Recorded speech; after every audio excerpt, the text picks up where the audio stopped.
Kelly Tiffany, welcome back！ 大家好，欢迎回到一周的视频工作室。你有没有看过这段视频呢？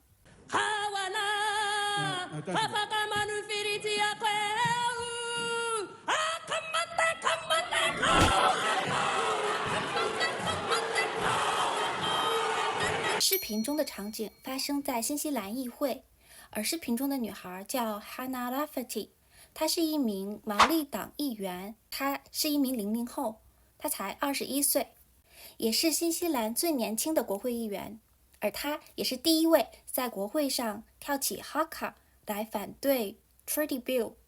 怀唐伊修正法案的议员。在通过法案内容的投票过程中，哈娜和其他2位毛利党议会成员在国会跳起了哈卡，并撕毁了怀唐伊条约修正法案。结果，这3位议员被宣布停职21天，在停职期间不可以进行发言或投票。这段视频在社交媒体上疯传。对于此事的讨论大概分为2种态度。第一种是说他们太激进，扰乱了当时国会的秩序，而第2种言论是支持 Hannah 在内的3位毛利党议员的行为，他们认为这才是毛利文化的真实表达。我看到这段视频的时候其实非常震撼，因为作为一名在新西兰生活的华人，我生活在这片土地上，学习毛利文化，也理解哈卡，把哈卡带到新西兰议会，这还是头一回。也难怪哈娜的这一跳在新西兰引发了巨大的争议。人们讨论这种行为到底是出自民族自信文化的呐喊，还是在国会上对于规则的挑战。在政治的空间里，能不能容得下文化的表达？在我之前的视频里，有对哈卡进行一个详细的介绍。哈卡是毛利人来表达情感、传递力量以及信念的方式，通常用于欢迎、庆典、战争前的鼓舞，当然也可以用在抗议。而这一次，在新西兰国会上，哈娜以及3位毛利党议员的行为，正是为了表达对修改怀唐伊法案进行的抗议。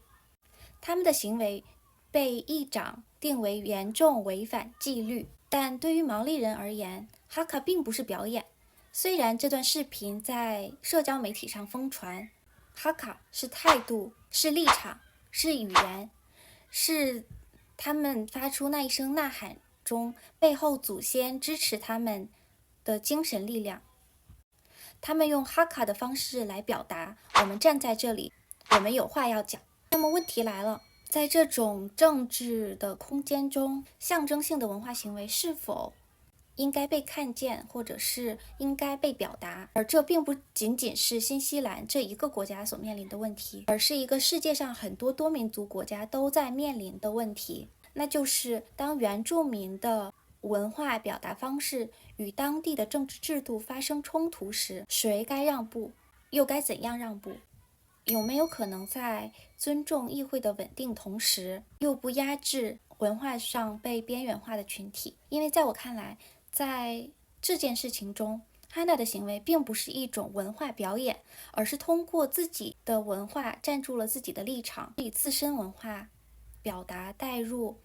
制度本身的抗议或者是发声方式。我不知道这次哈卡事件会不会让新西兰以后的议会制度规则发生调整或改变，但它也确实让我们意识到，制度的公正并不仅仅是形式的公平，也包括对多文化的理解和包容。我作为一个在新西兰土地上非毛利的少数族裔，我坚信政府对毛利族裔的态度也可以反映出对其他少数族裔的态度。世界上的文化政治体系永远都不可能是单一的，它应该是多元包容的。对此，你有什么看法？欢迎在评论区留言告诉我，因为我真的非常想知道，在不同文化背景下，人们